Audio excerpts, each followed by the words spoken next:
Hello, I'm Hematologist Oncologist Dr. Tony Talebi, and we're back with Dr. Jaime Marchand, Assistant Professor of Medicine at University of Miami. Now we're going to discuss the management of metastatic stage 4 kidney cancer. Thank you. Thanks. Okay, let's assume now a patient has been diagnosed with kidney cancer, and the CAT scan showed that the kidney cancer has now spread outside of the kidney to other parts of the body. What happens next for that patient?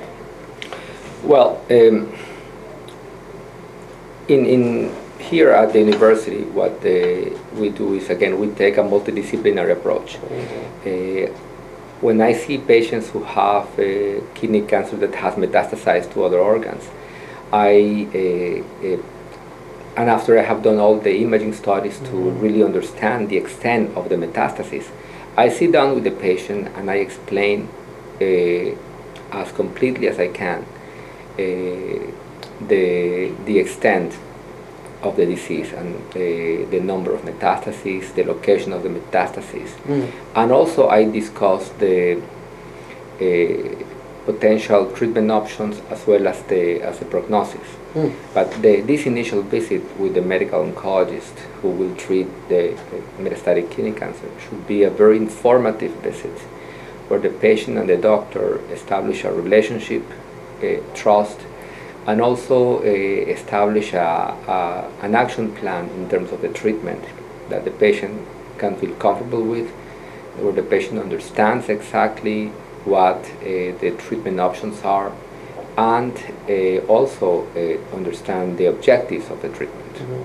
So generally speaking, when the kidney cancer has spread, when do you decide to take the primary kidney cancer out, and when do you decide to leave it back in the body?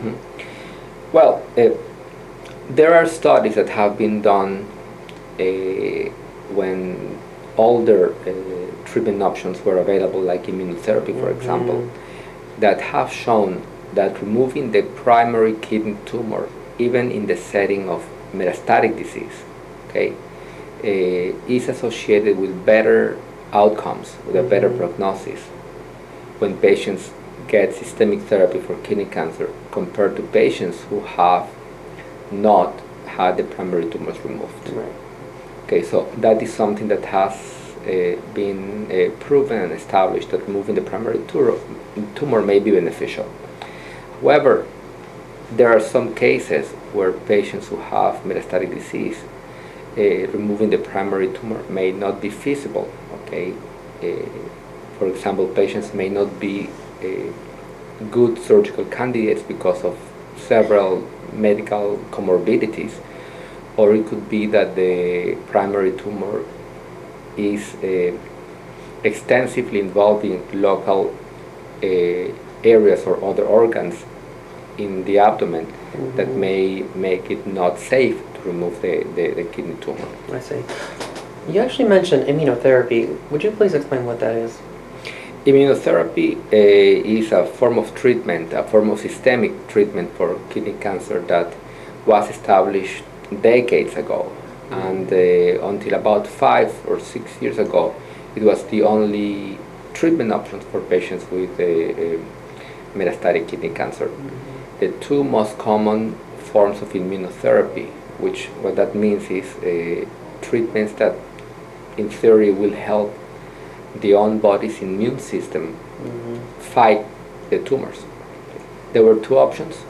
One is interleukin-2, which is given in high dose, and it was the only FDA-approved option up to 5 years ago.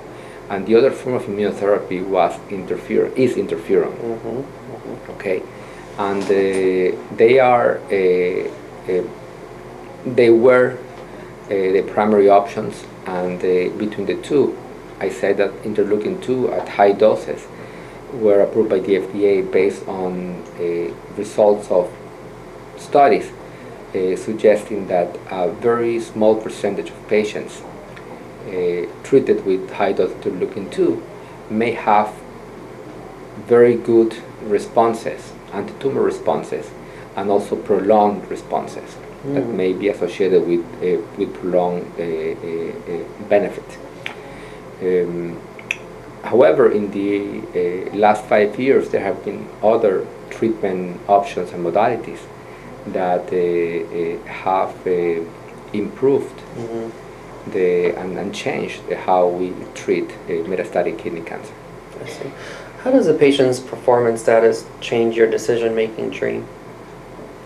Well, the patient's performance status, and performance status is a measurement that the doctors, the oncologists have to determine how good the patient's physical condition is in terms of activities, being in bed or being out of bed, how strong the patient is, etc.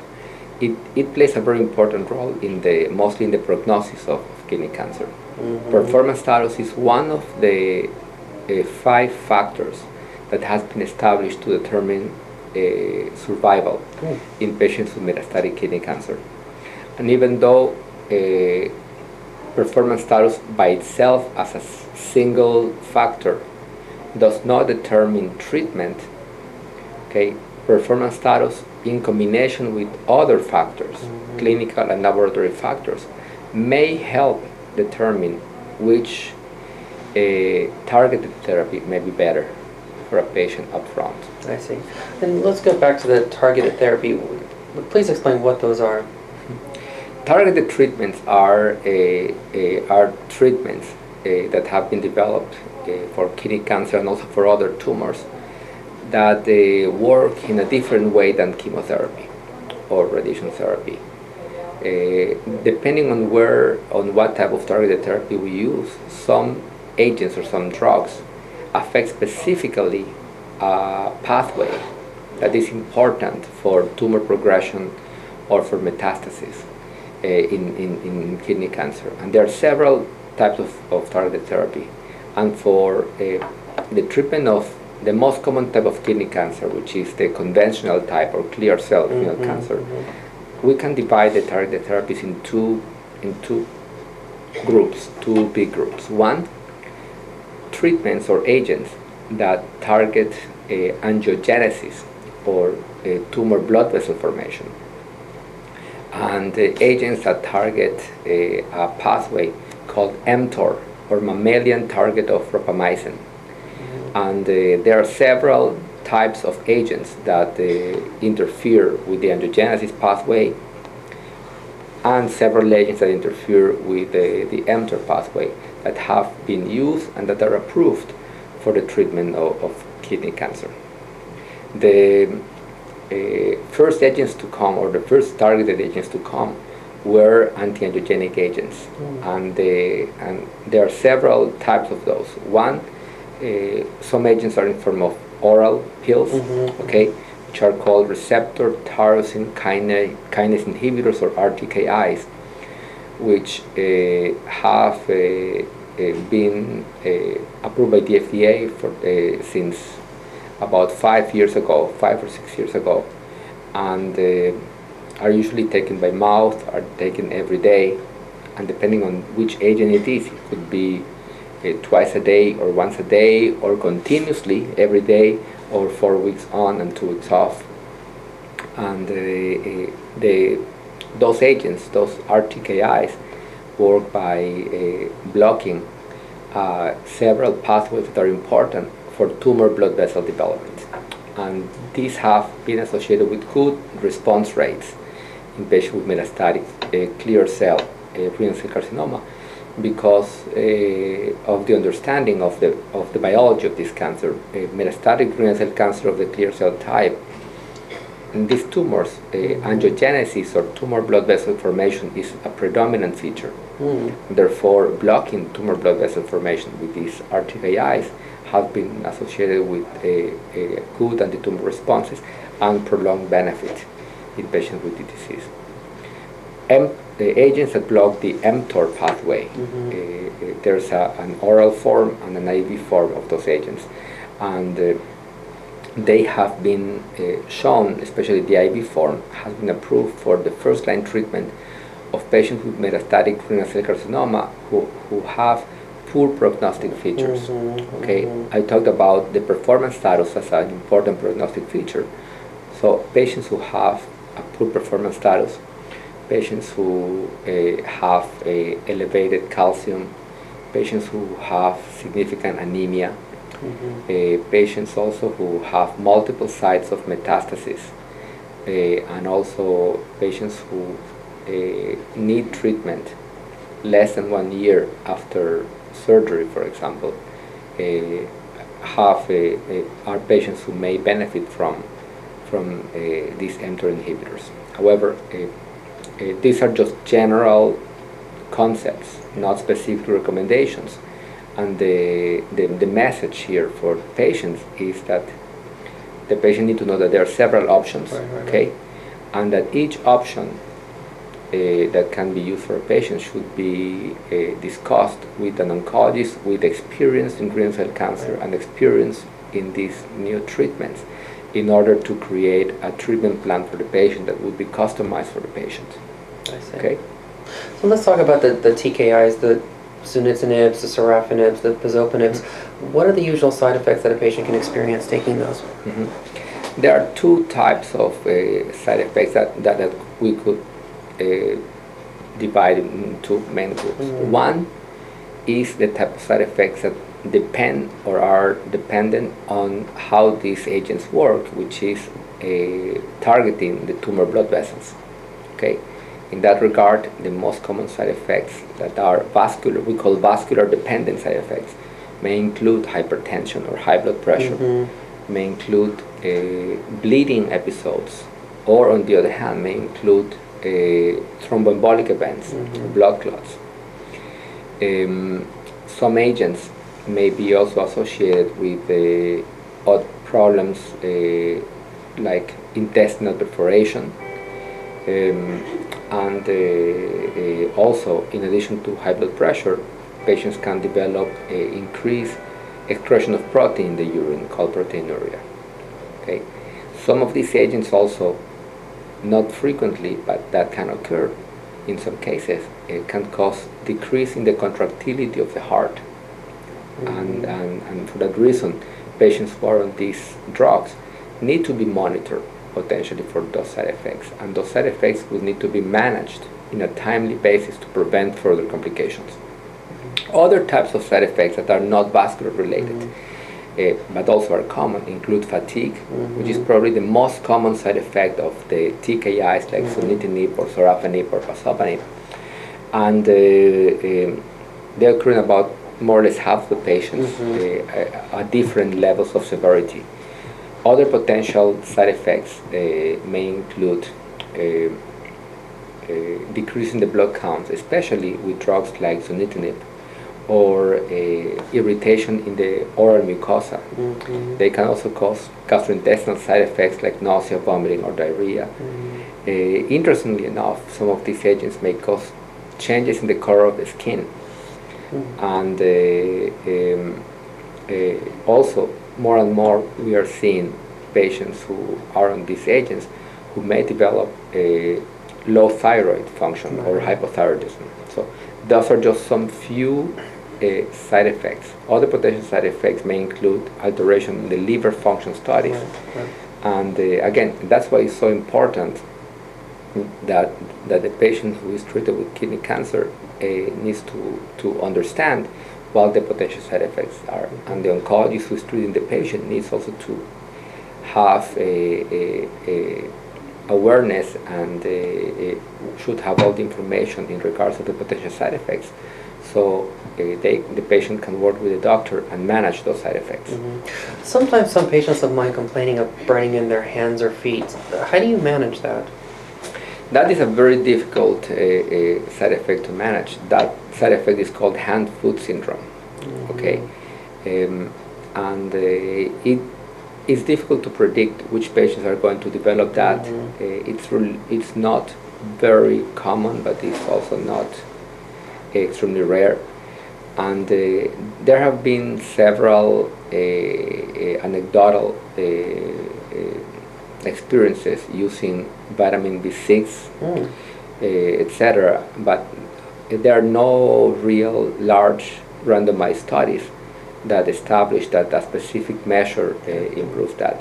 The way that we usually manage hand-foot syndrome, and with these drugs, hand-foot syndrome can manifest as not only irritation redness of the hands and feet, but also patients could develop blisters in the hands and feet, which can prevent patients to use their hands or walk, etc.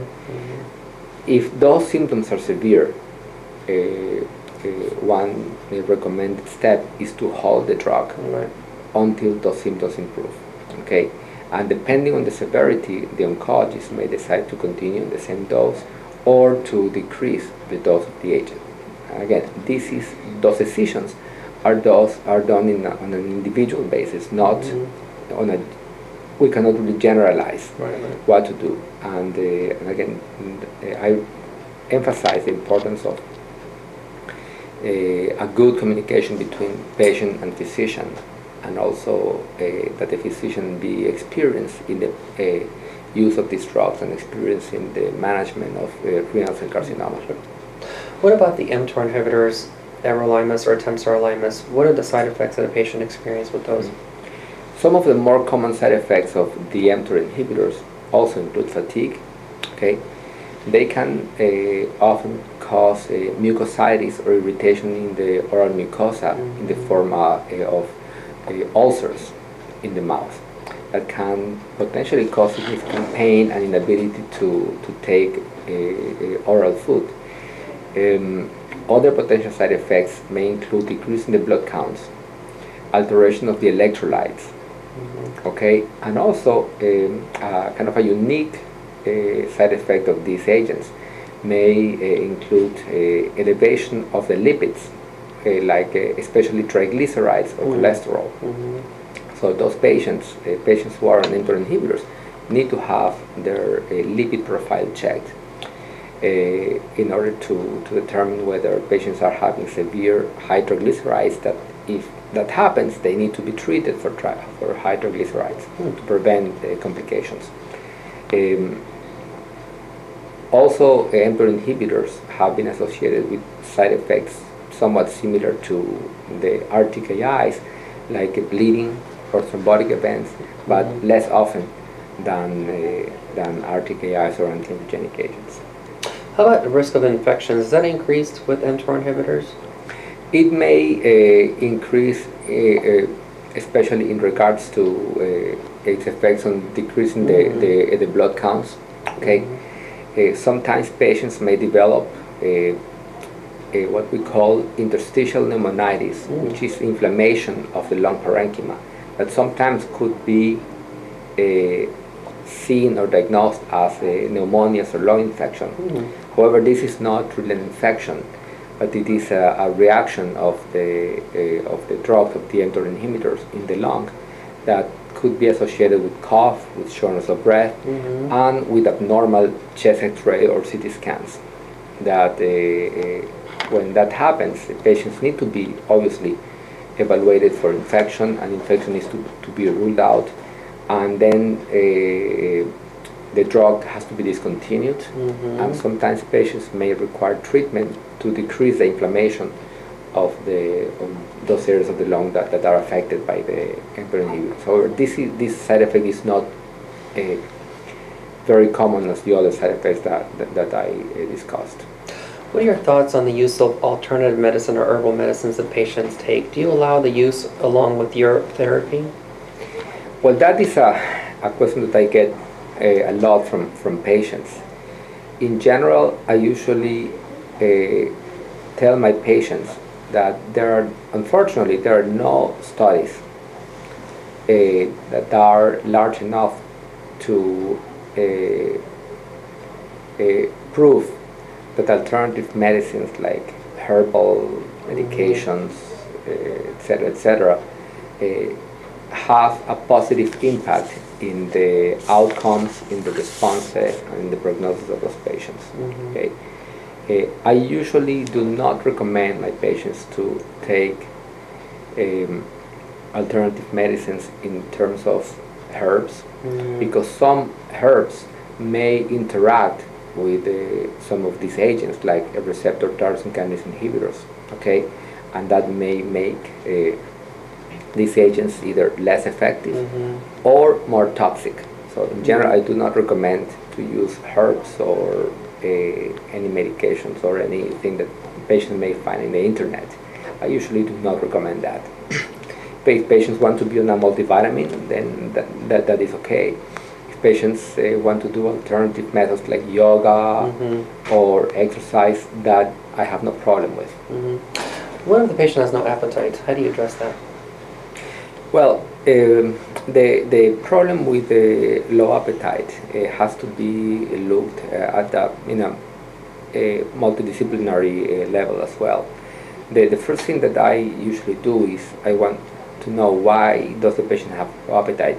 Does the patient have low appetite because of the extent of the disease? Okay, that sometimes when the kidney cancer is so extensive, patients have no energy, no appetite, and then as the disease gets better with the treatment, patients start having improved appetite and improved energy.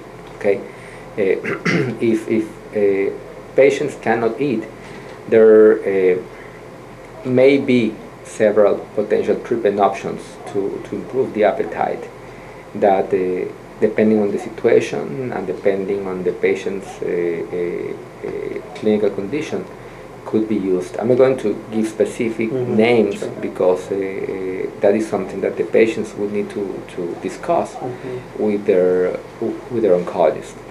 Also, patients may have no appetite because of a side effect of the drug. For example, patients on RTKIs may have mucositis, meaning irritation of the oral mucosa, and they cannot eat because they have pain. So we treat that side effect.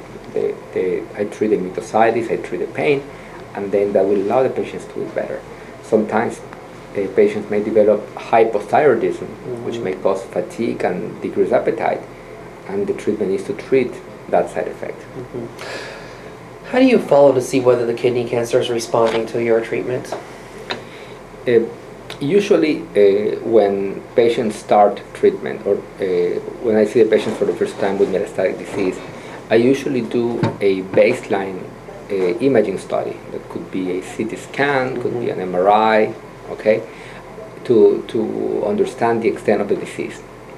Then we develop a treatment plan with the patient and we start the treatment, okay?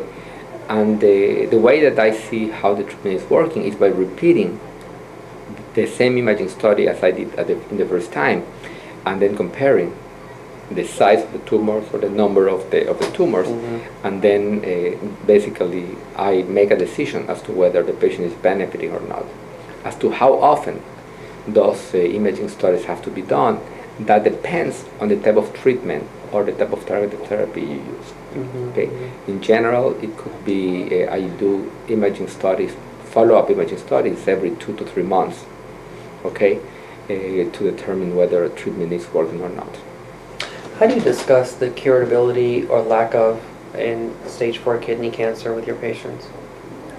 Well, in general, and those are very general principles, stage 4 kidney cancer is not curable in general.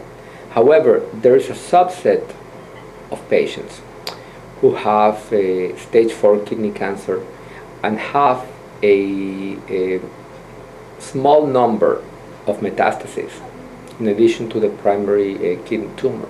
For example, a common case is a patient who is diagnosed with a renal mass, okay, and has 1 or 2 metastases in the lungs that are isolated, and there are no more metastases anywhere.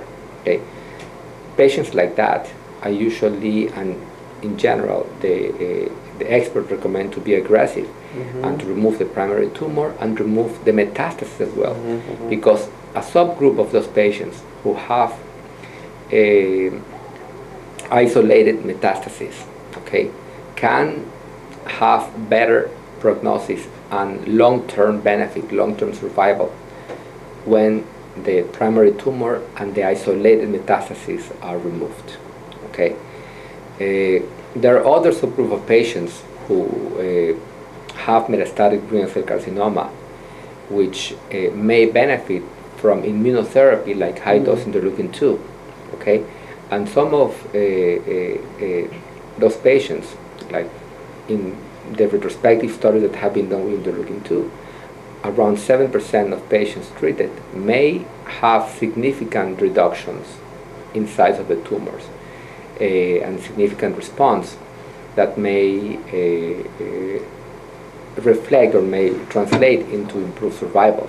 So, for example, patients who have metastases that are not resectable but isolated to one organ, for example, to the lungs, okay, may, and if they have a very good health, very good functional status, they don't have brain metastases, etc., may be candidates for high-dose interleukin-2 rather than RTKIs or mTOR inhibitors.